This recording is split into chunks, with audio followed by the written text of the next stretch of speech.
Telugu Desam party ముఖ్యంగా ప్రమాణ స్వీకారం కాలేదు. రాష్ట్రంలో చాలా స్పష్టంగా నియంత పాలన నుండి ప్రజాపాలన వైపు అడుగులు వేస్తున్నట్లు, నిరుద్యోగుల అనుకూల ప్రభుత్వంగా మారుతున్నట్లు, ముఖ్యంగా ఉద్యోగులు ఉపాధ్యాయ విద్యలో నాణ్యత పెరుగుతున్నట్టుగా చాలా స్పష్టంగా ప్రభుత్వం తీసుకుంటున్న చర్యలన్నిటి మనకు తెలియవస్తున్నాయి.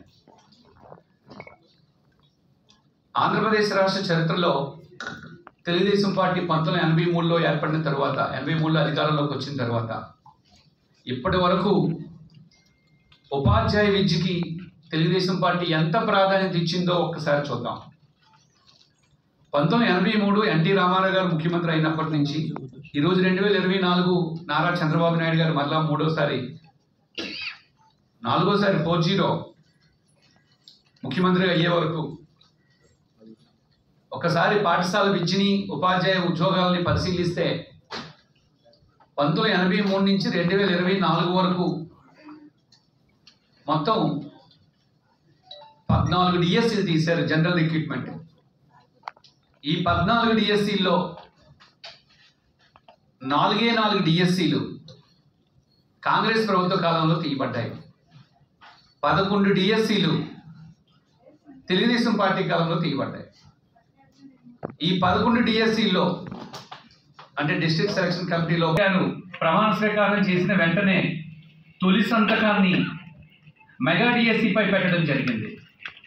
లక్షలాది మంది విద్యార్థులు ఎదురు చూస్తున్న డిఎస్సీపై తొలి సంతకం పెడితే నిన్న మన విద్యాశాఖ మంత్రి నారా లోకేష్ బాబు గారు కూడా ఆ డిఎస్సీ విధి విధానాలన్నింటినీ రూపొందిస్తూ తొలి సంతకాన్ని నారా లోకేష్ బాబు గారు కూడా డిఎస్సీ పైన పెట్టడం జరిగింది.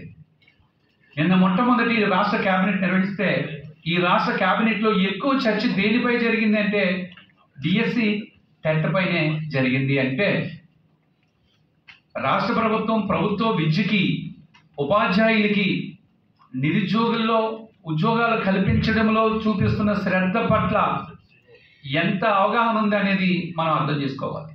వాళ్ళ దిక్కులేని పరిస్థితిలో జగన్మోహన్ రెడ్డి తన పార్టీని కాంగ్రెస్ పార్టీలో విలీనం చేసే దిశగా అడుగులు వేస్తూ ఉన్నాడు. నిన్నటి రోజున బెంగళూరులో డీకే శివకుమార్తో భేటీ అయి వైఎస్ షర్మిల్ని కాంగ్రెస్ పార్టీ నుంచి బయటకు పంపిస్తే తన పార్టీ విలీనం చేయడానికి సంసిద్ధమని వ్యక్తం చేసే నిస్సహాయ స్థితికి జగన్మోహన్ రెడ్డి వెళ్ళిపోవడం జరిగింది. తనతో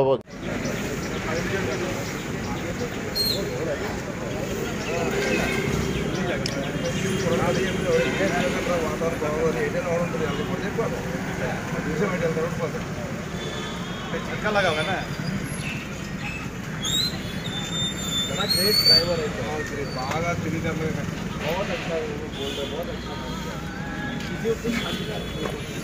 ఎక్కడ ఉండుంటాడు సొలగడు లేదా బిగ్ బిగ్ తిరిగిన